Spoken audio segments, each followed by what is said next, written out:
It is with heavy hearts that we are here today.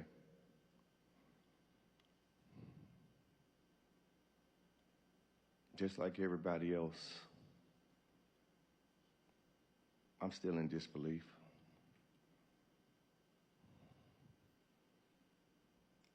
September the 5th,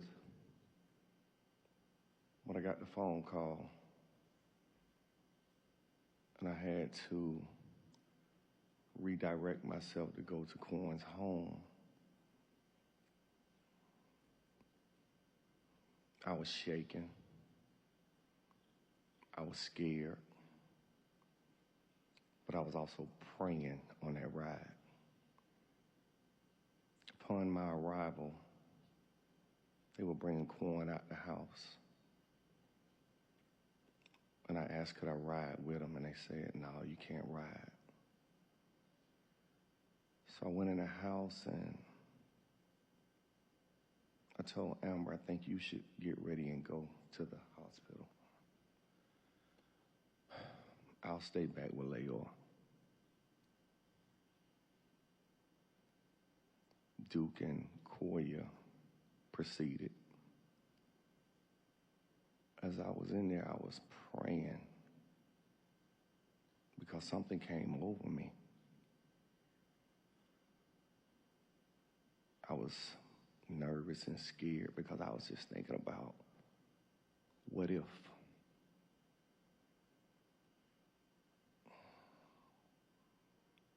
And I got the confirmation that my son had transitioned.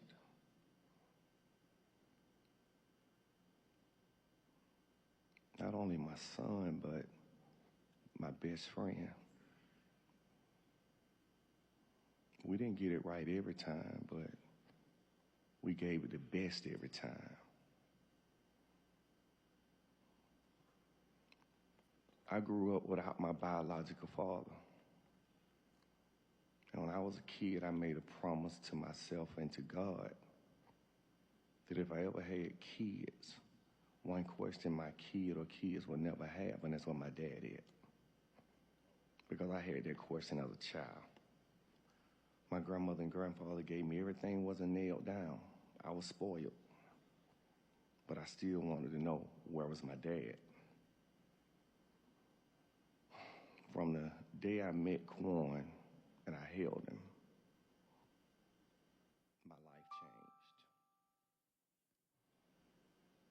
changed. I knew failure was not an option, but little did Quan know, he pushed me even harder to be a dad, to be a role model, and to be an example is what a man should be, built upon integrity, morals, and values.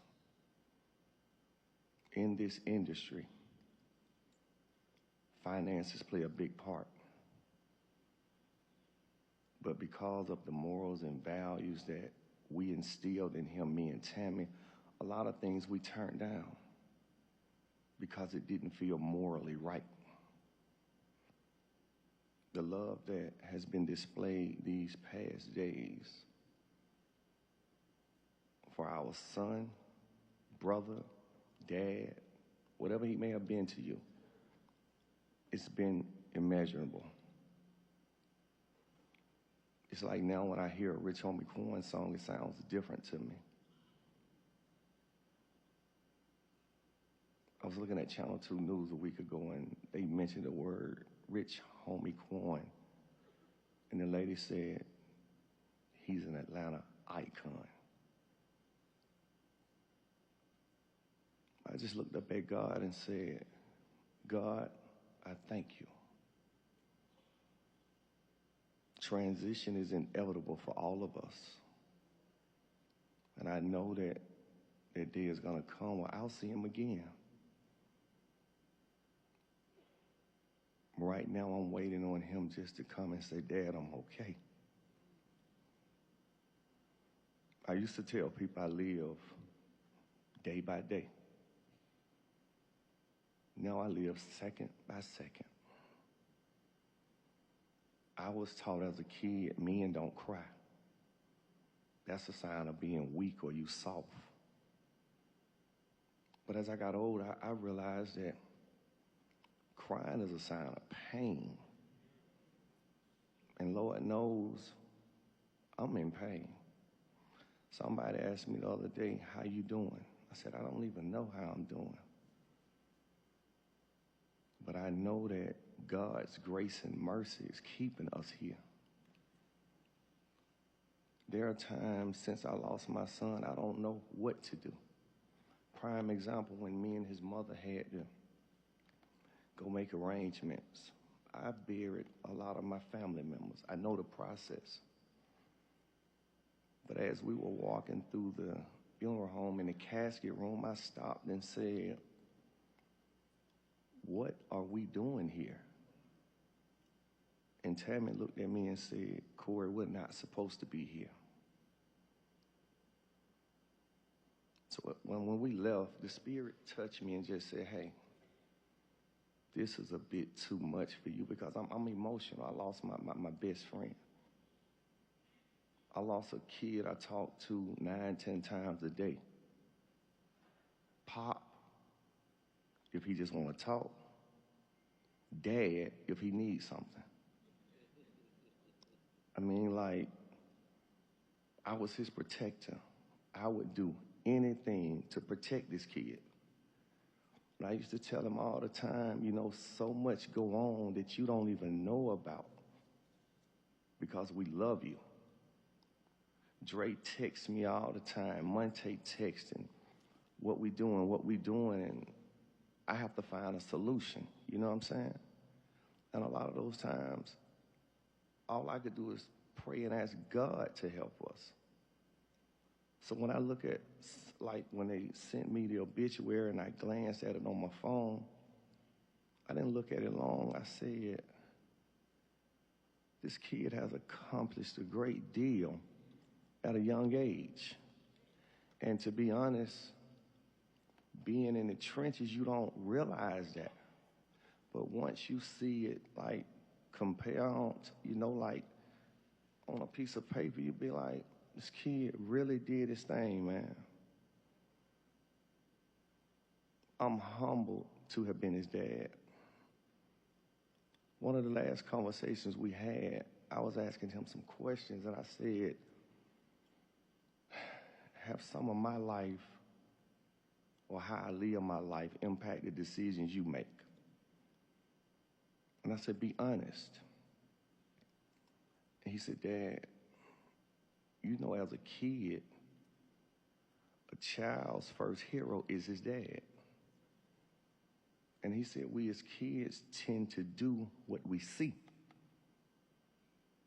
And if I have to answer you truthfully, yes. He told me, he said, yes. The pain that I feel right now is immeasurable, man. I feel as though I've been broken into a million pieces. But I'm reminded that I know a man that'll put me back together one piece at a time, over time. To the fans, to the family, to the loved ones, I thank you all for taking time out of your day to be here with us and to pay respects to my son. And I'm going to leave y'all with a little story, because everybody a little somber. And I know people have been feeling sad for us. But like Dre said, we're going to figure it out. It's a time and place for everything. Right now, it's a time for us to mourn. It's okay. It's okay. Jesse Jackson said it might be dark now, but the morning got to come. It's coming. We don't know when and where. So I drank a little Ciroc. Forgive me, church. Had some bottles of Ciroc down at the apartment downtown. And I usually buy them because I just like the pretty bottles. But whenever I want to have me a drink, I have me a little drink. So I was down there one evening, Ciroc sitting over there on the counter looking good. Grabbed me a glass and poured me some Ciroc. And put some juice in it. So I went to take a drink. I said, man, this tastes real. I ain't no drinker, but I said, this tastes real weak, man. So I called Duke.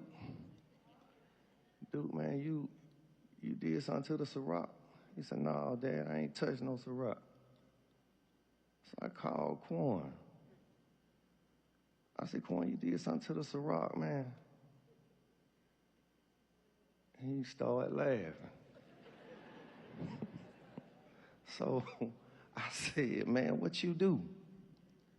He said, man, I was down there one night. All my brown was gone. That Ciroc was calling my name, man. I said, you drunk all my Ciroc, man. He said, Dad, I drunk all of it. He said, man, but the crazy part about it, that was 3 months ago.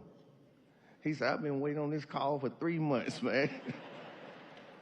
So he said, man, I owe you some Ciroc, man. But he took and put water back in my bottle to make it look like it was full. You know what I'm saying? But I just say to my son, man, you consider me to be your hero, but I wish I would have told you that you were my hero.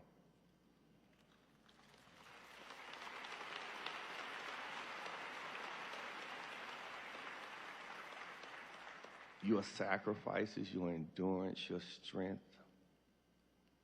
carried us. I would be over there on Thursdays and Fridays and see you, and then to see videos on a Saturday of how you were, a whole different person once you were on stage. So before I leave, I want to say this.